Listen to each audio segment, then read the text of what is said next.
পূর্ণাঙ্গ কমিটি প্রকাশের পর আরেক নতুন আলোচনায় বাংলাদেশ ইসলামী ছাত্র শিবির। রাজনীতির পাশাপাশি শিক্ষাক্ষেত্রেও আলোকবর্তিকা ছড়িয়েছে ছাত্র শিবির। স্বৈরাচার সরকার পতনে ছাত্র জনতার আন্দোলনে সম্মুখভাবে নেতৃত্ব দেয় সংগঠনটি। শেখ হাসিনা দেশ ছেড়ে পালিয়ে যাওয়ার পর একে একে প্রকাশ্যে আসছে অভূতপূর্ব চমক। প্রশংসায় ভাসছে ঢাকা বিশ্ববিদ্যালয়ে শাখা ছাত্র শিবির। কমিটির প্রধান থেকে শুরু করে প্রতিটি সদস্যই মেধার দিক দিয়ে অনন্য। কেউ কেউ ডিপার্টমেন্টে ফার্স্ট ক্লাস ফার্স্ট। শুধু তাই নয়, প্রাথমিক পেরিয়ে মাধ্যমিক, এরপর উচ্চ মাধ্যমিক, প্রতিটি পর্যায়ে ঈর্ষণীয় ফল তাদের।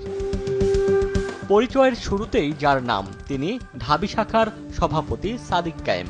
রাষ্ট্রবিজ্ঞান বিভাগের 2016-17 সেশনের এই শিক্ষার্থী স্নাতক ও স্নাতকোত্তর ফলাফলে নিজ বিভাগের মধ্যে হয়েছিলেন তৃতীয়। স্নাতকে সিজিপিএ ছিল 3.78। সাদিক খাগড়াছড়ির বাইতুস শরফ জব্বারিয়া আদর্শ মাদ্রাসা থেকে দাখিল এবং পরবর্তীতে চট্টগ্রামের বাইতুস শরফ থেকে আলিম পাশ করেন। Secretary general S M. ফরহাদ 2017-18 শিক্ষাবর্ষের শিক্ষার্থী। সমাজ কল্যাণ ও গবেষণা ইনস্টিটিউটের এই শিক্ষার্থীও মেধার গুণে প্রশংসিত। চট্টগ্রামের বাইতুস শরফ থেকে আলিম পাশ করে ভর্তি হন প্রাচ্যের অক্সফোর্ডে। সাংগঠনিক সম্পাদক মহিউদ্দিন খান লোক প্রশাসন বিভাগের 2018-19 সেশনের শিক্ষার্থী। অনার্সে 3.93 সিজিপিএ পেয়ে ফার্স্ট ক্লাস ফার্স্ট হয়েছেন জয়পুরহাটের এ তরুণ। এছাড়া মাস্টার্সের প্রথম সেমিস্টারে সিজিপিএ 4/4 পেয়ে মেধার অনন্য দৃষ্টি স্থাপন করেন। অনার্সে গোল্ড মেডেলিস্ট ঢাবি শিবির নেতা মোহাম্মদ মাজহারুল ইসলাম দায়িত্ব পালন করছেন ছাত্র আন্দোলন ও মানব সম্পদ উন্নয়ন বিষয়ক সম্পাদক হিসেবে। 2018-19 সেশনের ইসলামিক স্টাডিজ বিভাগের এই শিক্ষার্থী বর্তমানে স্নাতকোত্তরে দ্বিতীয় সেমিস্টারে অধ্যয়ন করছেন। তিনিও স্নাতকে কিউমুলেটিভ গ্রেড পয়েন্ট এভারেজ অর্থাৎ সিজিপিএ 4-4 পেয়ে প্রথম হয়েছেন।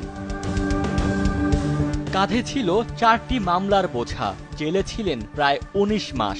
তবুও মেধার ঝলমলে দুটি ছড়িয়েছে আলাউদ্দিন আবিদ। কমিটিতে বায়তুল মাল অর্থ সম্পাদক হিসেবে আছেন 2015-16 সেশনের তথ্য বিজ্ঞান ও গ্রন্থাগার বিভাগের এই শিক্ষার্থী। কারাবরণ, ইয়ারড্রপ সহ নানা ঘাত প্রতিঘাত পেছনে ফেলে অনার্সে 3.68 এবং মাস্টার্সে 3.76 অর্জন করেছেন এ তরুণ। চট্টগ্রামের একটি মাদ্রাসা থেকে দাখিল ও আলিম শেষ করে ঢাকা বিশ্ববিদ্যালয়ে ভর্তিযুদ্ধে অংশ নেয়। অর্থনীতি বিভাগের স্নাতক সপ্তম সেমিস্টারের শিক্ষার্থী আব্দুল্লাহ আল আমিন 2019-20 সেশনের সামাজিক বিজ্ঞান অনুষদভুক্ত ঘ ইউনিটের স্নাতক প্রথম বর্ষে ভর্তি পরীক্ষায় মানবিক বিভাগ থেকে প্রথম হয়েছিলেন। সর্বশেষ সেমিস্টার ফাইনালে সিজিপিএ পেয়েছেন 3.92।